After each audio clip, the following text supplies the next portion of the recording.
15 సెంట్ల స్థలం, కానీ మా కుటుంబానికి ఇది బంగారు గని. ఈ పచ్చదనం చూస్తున్నారా? ఇదే మా 15 సెంట్ల చిన్న బీర తోట. చిన్న తోటే అయినా మా కుటుంబానికి ఆనందాన్ని, కొంత ఆదాయాన్ని ఇస్తుంది. ఈరోజు బీరకాయల కోత రోజు. ప్రతి కాయను జాగ్రత్తగా కోస్తున్నాం. ఇవన్నీ మా కష్టానికి వచ్చిన ఫలితం.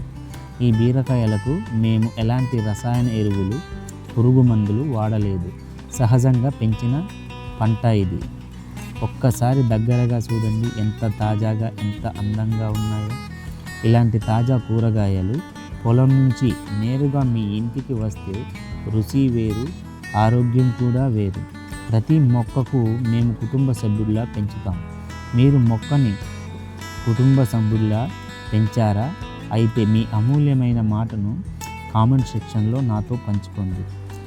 ఇప్పుడు చూస్తున్నారా, ఈ బీర తోట అంతా కూడా ఇలా ఉందో. కాయలన్నీ బాగా, పింజలు కాయలన్నీ బాగానే ఉన్నాయి.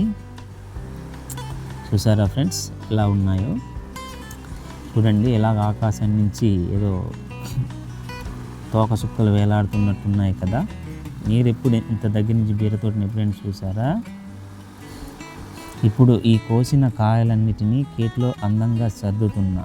ఒక్కొక్క కాయ వెనుక ఎన్ని రోజుల శ్రమ ఉంటుంది. ఉదయం నుండి సాయంత్రం వరకు మొక్కలను చూసుకోవడం, అడవి జంతువులు రాకుండా కాపు కాయడం, కలుపు తీయడం, గొప్పు చేయడం, ఇవన్నీ ఈ పంట వెనుక ఉన్న కష్టం.